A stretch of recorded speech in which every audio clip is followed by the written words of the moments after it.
we can use the same value like keeping our neighborhood and even our foods clean. So you can tell your experience, what all the experience you have got in the ground, okay, what you've done in the gardening. You can share your experience. If you want to share, you can share it. Okay, yes, tell me. Agriculture is very tough.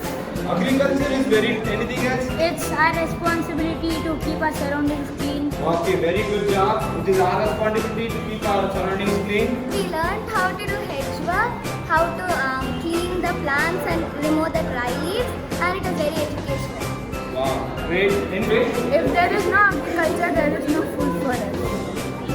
Farmers do a lot of hard work to keep our, give us food and everything. okay, good. So